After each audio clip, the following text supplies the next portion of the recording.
Namaskaram, good afternoon, Chad. How are you doing? I'm fantastic. I'm in Austin, Texas, just in the studio working on some music. How are you, bike rider? We are in a absolutely spectacular place, as you can see. Man, that thing looks amazing. I've never been there, but wow. Mato Tapili, whatever that's called, I mean, today it's called as Devil's Tower, unfortunately, but a very spectacular and powerful space out here.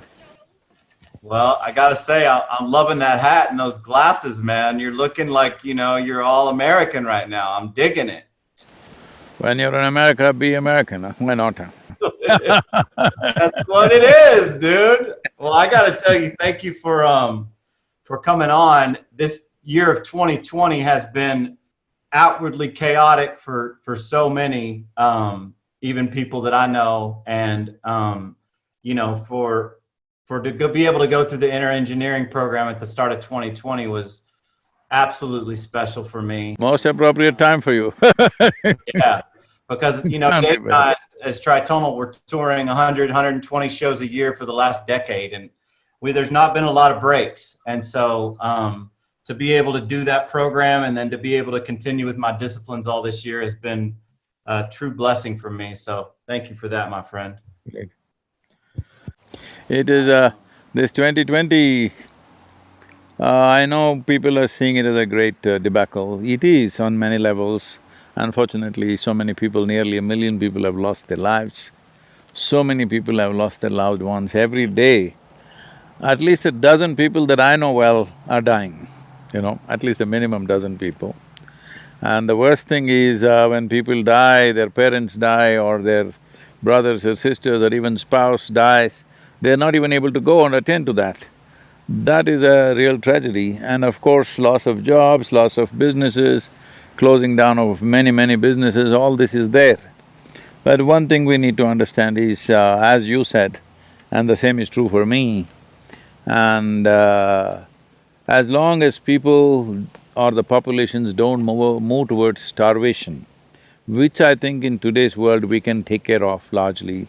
Even from our yoga center, we've been feeding over 16 to 18,000 people every day to ensure that those people don't go into starvation. If that one thing doesn't happen, rest of it is… this is a good time to realign ourselves to… it's like a crazy machine running all the time. All of us on full throttle, nobody knows who's holding the steering wheel. So here it is, the machine has come to a kind of at least if not a halt, at least a slowdown. This is the time to take charge of the steering wheel and see where is it that we want to go as human beings. Where is it that we want to drive this planet to, and our own lives too, the destiny, individual destinies and the common destiny of humanity of this generation.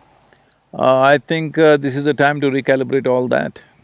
Yeah, it certainly has been for me, and it has been for my production partner, and from, we produce music, and I think for the longest time as musicians start to garner success, we're traveling all the time, we're in and out of hotel rooms, we're in and out of festivals and venues in Las Vegas and places like India and far off countries that we've never been to before, always on airplanes. You get caught up in this whirlwind of more is better, and this paradigm that how do we reach more fans? How do we have bigger records? How do we play bigger shows? And it's all just attaining. It can be without conscious awareness of the purpose and a validation of the why. And I feel like this has been the most important time for us to ask ourselves, who am I, and how can I be a light of inner equanimity to share to other people on stage, in commercial spaces, in commercial festivals, and in commercial venues and concerts. And so, doing the inner engineering was amazing, but more importantly has been the daily, 4 or 5 meditations a day, and the chanting of Om, and the Hatha yoga. I see you made some music out of Asatoma Sadgamaya. Yeah, I did. We did a chant. We did a mantra, and made a big dance record out of it. And look, a lot of people, that's going to be well over their heads. It's just going to be another song, another thing. But for the few that are seeking, for the people that are like, what are they up to? It allows for an opening to happen. And I'm so thankful that I'm able to go inward and begin to sort of untie some of these knots, these energetic knots that are within me, man. It's going to be work, but I think it's the work that we're here to do. If we don't take care of our interiority, all our external activity, no matter what it is, becomes meaningless because ultimately, the only thing that you have is life. Everything else is just an imagination. What is your bank balance, what is the size of your home, what is the model of your car, and all the other nonsense is just in your head.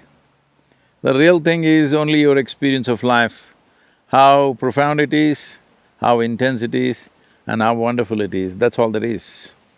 The Isha program has been absolutely wonderful to be able to just remember some of those basic tenets of like you say, we're in this spacesuit, but not many of us have figured out how to work our spacesuit. And so this year's just been a year for Dave and I to ask ourselves, what do we know who we are? Do we know how to work our spacesuit? Am I inwardly equanimous? Am I blissful? And the answer is honestly was a lot of times no. And there weren't necessarily tools in place in order to do anything about it. And now there have begun to be some tools. How's the trip been across North America? How has it been for you driving so many miles a day? Are you tired? Are you energized? You feel good?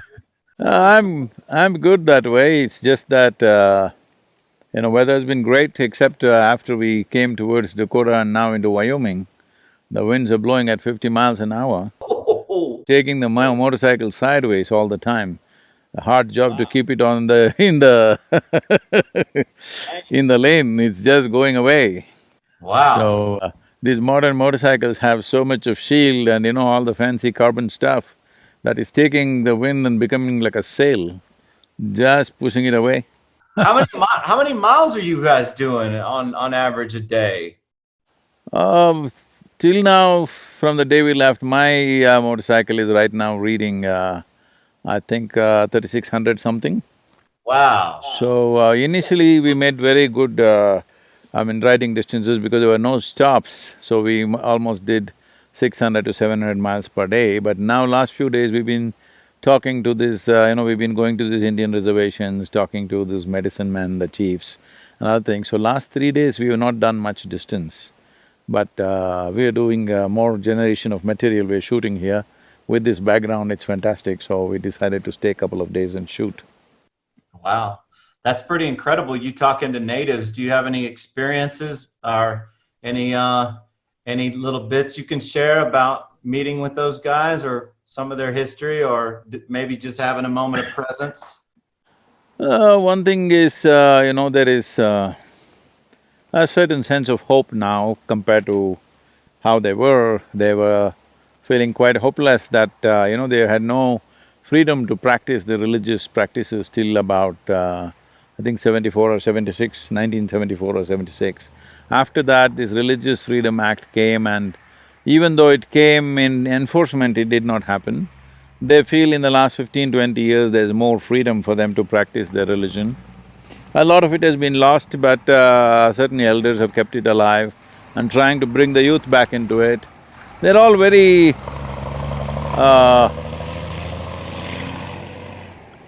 kind of pained because the young people have gone into alcohol, drugs, everything, so they are striving to get them back to their ways.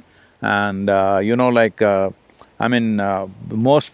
most of us, a Native American means you would have seen them only in the Wild West movies, and he was always the epitome of physical fitness and he runs miles and whatever, all that stuff. But now everybody has become, taking the shape of the earth, and that has been a concern for the elders, and they are trying to bring their ways of how in ancient times they stayed fit and they stayed well and they were connected to the land all the time. The most significant aspect of their life is their connection with the land. They're trying to bring that back, but chemicals, alcohol, all these things have taken their space.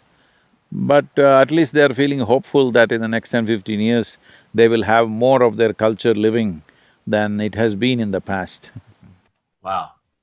That's heavy for you to hear, and it touches me personally because for so long, early in my adult life, I felt cut off in it, and this sort of like upbringing brought me to a place in my early teens where alcohol and drugs weren't the problem; they were a real solution for me early on, and they allowed me to feel a sense of inner ease where there had been so much inner turmoil and a sense of inner peace. Even though I was below waking consciousness, the inner pain and suffering was momentarily removed. And for a long time, I became deeply addicted. And I've been sober now almost 15 years. And I've now co-own a treatment facility and a rehab center called Infinite Recovery. And we have 10 sober living homes. And so, you know, alcohol and drugs in the United States and in all over the world has become a big deal. And as a guy who makes electronic dance music that's, you know,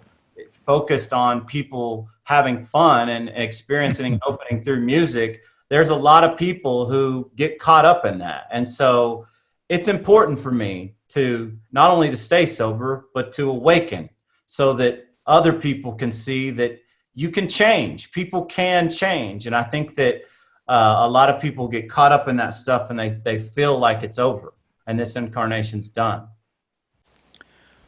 People can change if they take that step in time.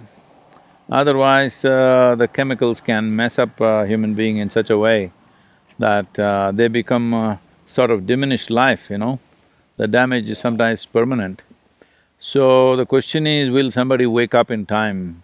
Is always a question that now that you're doing this work, if possible for you, you must also take up some Indian reservation and work with them because it is rampant out there and they don't have the same facility and they don't have the same attention from the government and you know, it's some of the most impoverished societies are actually reservations and they don't have really means to do that. Having said that, see about this drug and alcohol, I know it's kind of picked up like a huge massive culture among the youth and they think if you're not into it, obviously you're not living So, I must tell you this is picking up big time in India also in the urban centers at least, not in the rest of the country, but in the urban centers.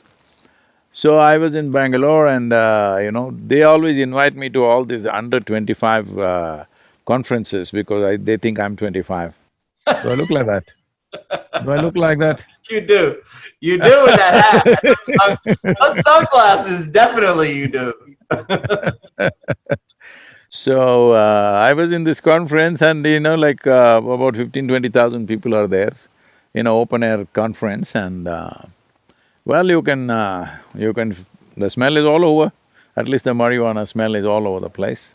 So then one of them asked me, these are all young people below 25 but they've become very famous, these are called YouTubers.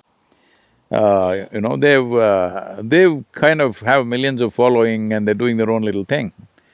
So they said, Sadhguru, you have so much influence with the government, why don't you make marijuana legal in India? I said, why not? Marijuana, we'll make it legal, we'll make cocaine also legal.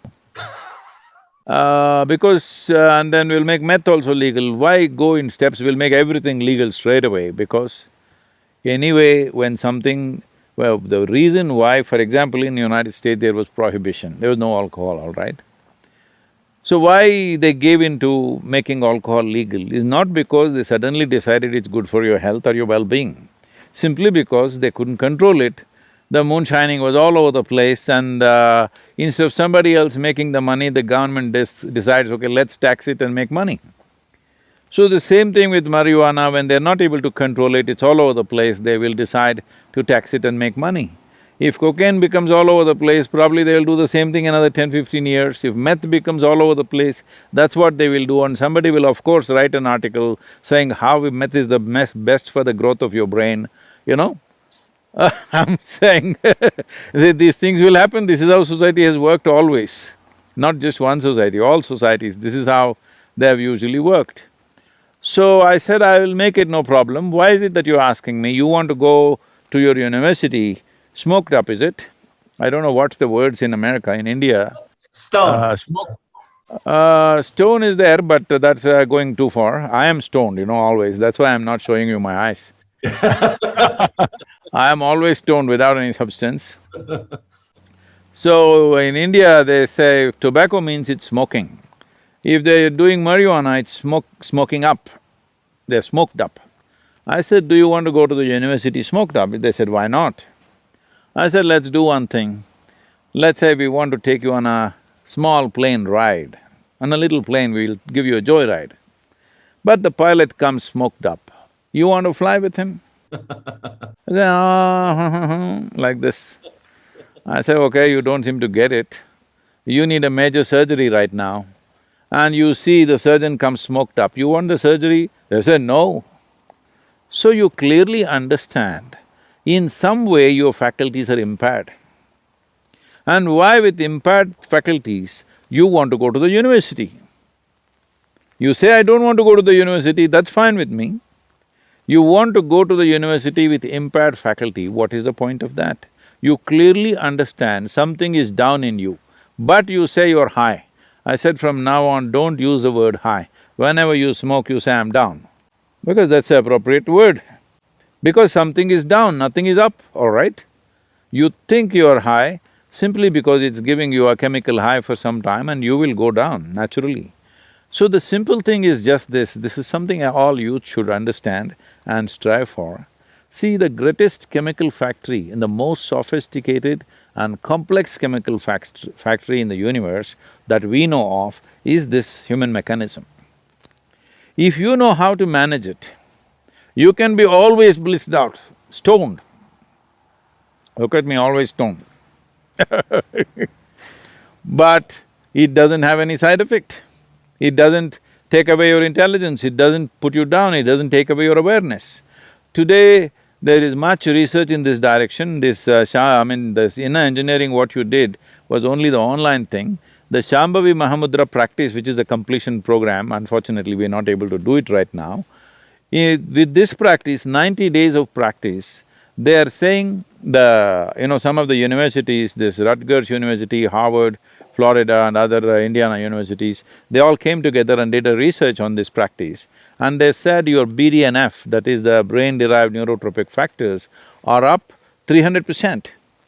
And your cannabinoid receptors, your cannabinoid endocannabinoids, that is within the body the production of cannabinoids, that is up by 70%, always. So all the time we are on dope, but internally. So because of this, you're always joyful, blissful, no stress in you, but it doesn't take away your awareness, it makes you extremely aware. This is what humanity needs. Only thing is, it is within you and you have to do something to access that. Instead of that, you're going and picking weeds outside, which is a poor substitute. Yep, poor substitute, and it leaves you high and dry. No, it makes you down, not high, down, down and down. The tricky part is when you're a young kid and come from a broken home or an impoverished neighborhood and you don't have the teaching, and even if you did, don't buy into the teaching, a lot of kids go for whatever's there and in front of them. And so your message and the message that this can happen for people is vital, in my opinion. So that is what is most significant about these times. That is, this is the first time in the history of humanity that we can sit here. See, I'm here in Wyoming, you are there in Texas, and somebody may be there in Bangalore or somewhere else. But now, sitting here, we can speak to just about anybody in the world. This is the first time that we are able to communicate to the entire world. At such a time, if we do not bring transformation in humanity, that means we just don't care, that's all that means. See, never before, maybe many people have come, many mystics, yogis, realized beings have come in the past, great beings have come, but if they speak, hardly 10 people can hear. This was the condition. But today you can sit here and speak to the entire world. When this possibility is there, if you do not transform the world, it is a clear statement you don't care a damn for the humanity around you. Yeah, that's right. That's 1000%. And I have a couple questions that I thought that I've got to ask you because this is obviously a massive moment for me personally. And I know that I wanted to know, in your opinion, on the Kriya transmission, if you felt like the Kriya transmission could be done effectively through the teachings alone, or if you felt like you need a physical guru or a physical being on the planet to have effectiveness with the Kriya transmission. See, if you want to transmit Kriya, there has to be some kind of a source, a power source. Is it a physical human being, or is it a form that people have established, or is it some other source that they've established? We do not know, but if you need a power source, without that you cannot transmit, because to transmit you need something, a source. Yeah. So one important reason why online and other things we've been hesitating, but right now we are working on a system as to how to do it. Probably in the month of November or December, we may do a transmission for a large number of people, the Kriya transmission, online. But now what we are setting up is, we are setting up over 100 instructors who will talk to each one of them and prepare them. All we want is, those 3.5 to 4 hours that I need to transmit this, they must be absolutely there. They should not be attending to their phone, they should not be talking to their family, they should not go for a bathroom break. They must be absolutely with that. If they pay that kind of attention, we can do that. But the risk of they not paying that attention is very high, so we are running probably a week-long preparatory steps with the teacher, with the instructors, so that the necessary preparation has been done, and then we will do the transmission. This is the first time we are attempting this. In terms of transmission, it is not a problem because I have initiated more people that I have not seen and met than people that I have seen and met. When the need arises in them and they're open, wherever they are, we will always try to initiate them. So that can be done, distance is not the problem. The problem is the attention. If we can manage the attention from the other end, we can transmit Kriya long distance. That's awesome. Well, congrats.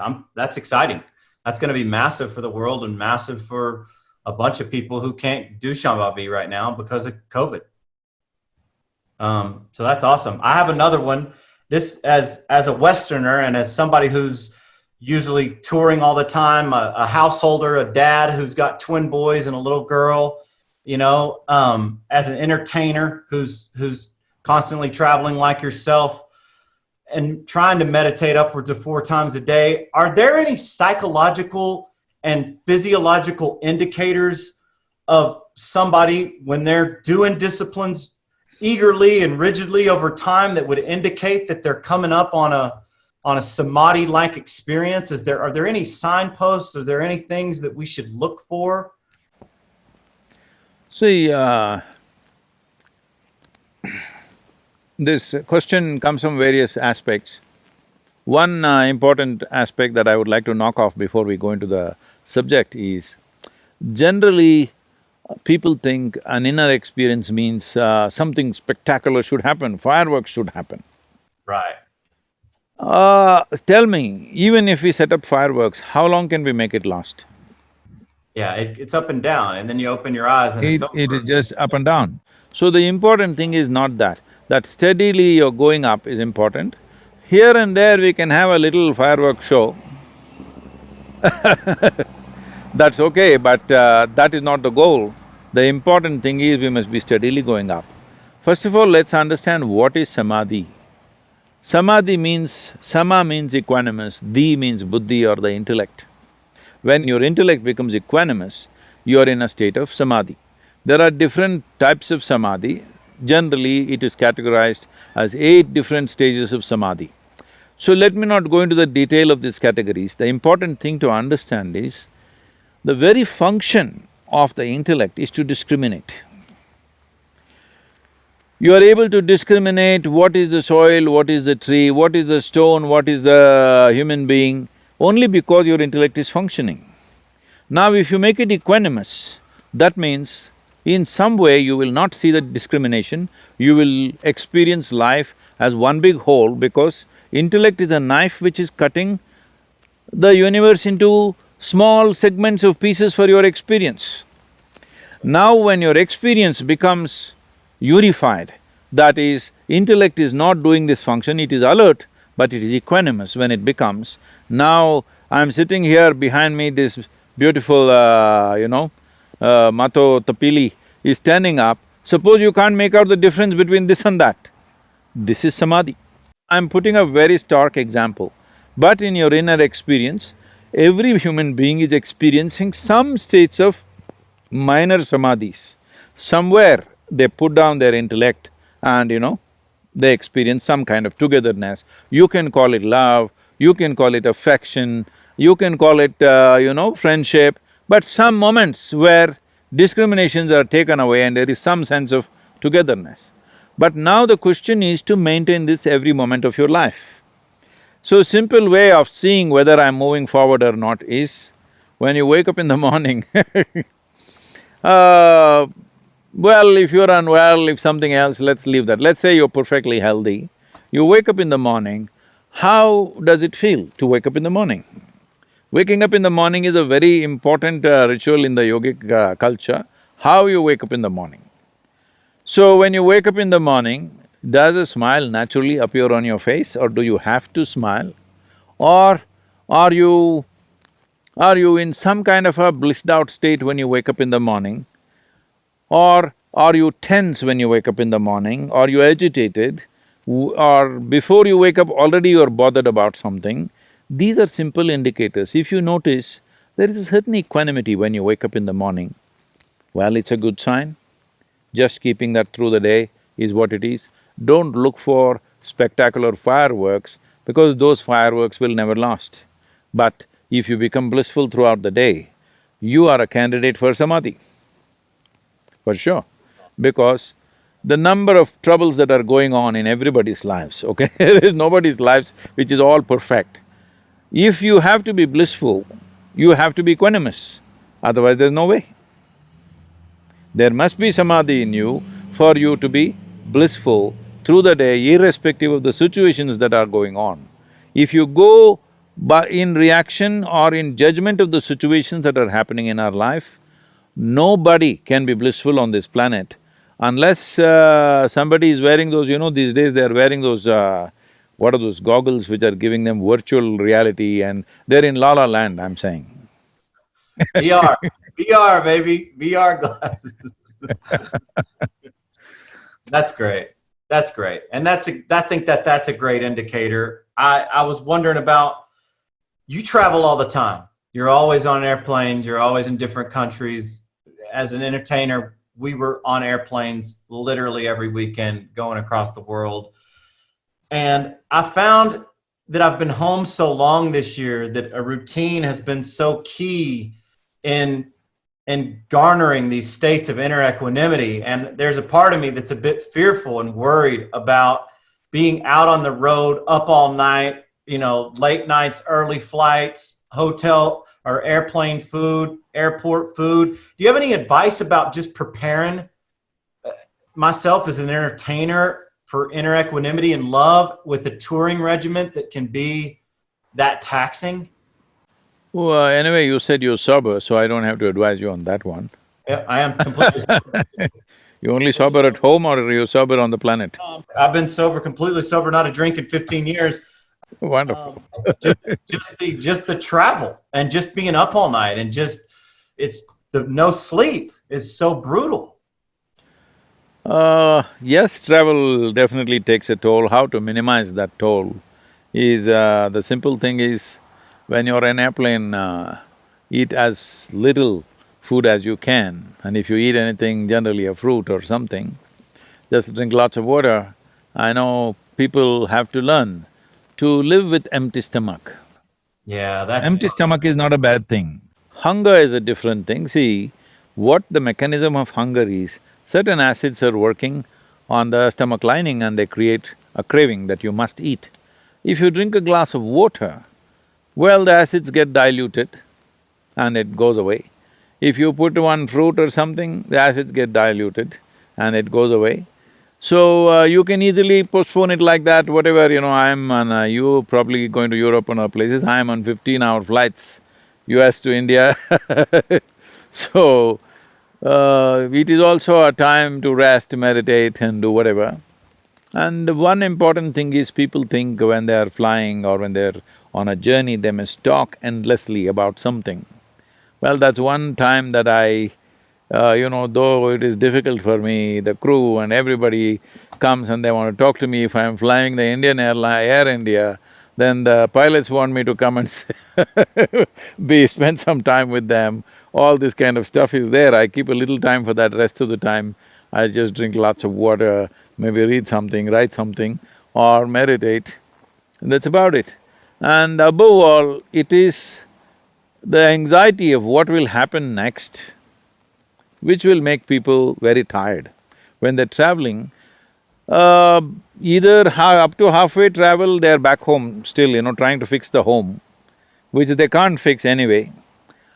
And the next half of the travel, they're anxious about what will happen after they will land.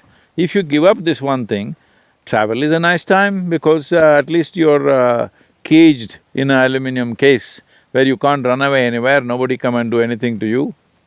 You just there all by yourself up in the sky. So it's a good time actually to settle down and be nice. Actually, I recover very well in travel because on the land I'm too busy in the air, I'm much better off So a big part of how you stay so energetic is the fact that you're only eating about one meal a day, and that long recovery time of no eating is allowing your energy systems to stay up because your body's not digesting food. That's one important aspect but if I have a lot of physical activity, I do eat something in the morning. Uh, if let's say right now I'm riding, I'm eating in the morning, or in case I golf, I eat in the morning. Otherwise, if normal activity which is not physical in nature, then you skip the morning thing. The important thing about the body is there is something called as ingestion, digestion, assimilation and excretion. If one is conscious of all the four aspects of food, people are only conscious about ingestion. They're not aware about how digestion and assimilation is happening and whether excretion is happening or not. Excretion is not only from the alimentary canal, excretion needs to happen even on the cellular level. So one must be conscious whether today I've eaten something, if I'm feeling little dense, how much break should I give before I put food into my system? It's not like you use the word routine. Routine is one thing you should not do, you must observe. Today the body needs this much food, you eat that much. Tomorrow it may not need that much. Every animal is aware of this. You see, even if you have a dog at home, certain days he refuses to eat, but these days they've made him so stupidly disciplined that he eats every day. Otherwise, naturally on certain days that he won't eat. He likes to eat some grass or something and puke and he does his own cleansing system for himself. So, all creatures are aware, human beings are using their intellect to decide what they should do. No, you must observe. See, this is the fundamental thing. We have given, because of the education systems that people go through, we have given too much significance to our thought, not to our attention. Our attention is the greatest thing we have, not our thought. Our thought is a kind of a, product of little data that we have gathered. That's not going to get us anywhere. It's our attention, the keenness and intensity of attention which can take us from one dimension of living to another. That's really good. I know you don't like to talk about things that are hard to language, but just personally, I think that I'd love to know, ever since your enlightenment experience, going forward from that time, which we've all read the story, and most people have who are familiar with your path. When you meditate now, are you often in some state of samadhi, if not nirvikalpa, or do you still have to go through the sort of pratyahara interiorization process and get deeper and deeper like people who have not experienced a full awakening? Is that different for you now, where you just close your eyes and boom, you're all the way in? Well, I mean, I don't want to sound like a brag. You don't even have to close your eyes. It's not essential that you must close your eyes. You're closing your eyes only to cut off the world. But the world is never in my way, so I don't have to necessarily close my eyes. Yeah, that's awesome. That's so good. I've never seen the world as being in my way. I just see that also as one more possibility, so… So good. Thanks for coming on with me today. It's been awesome, man. Thank you.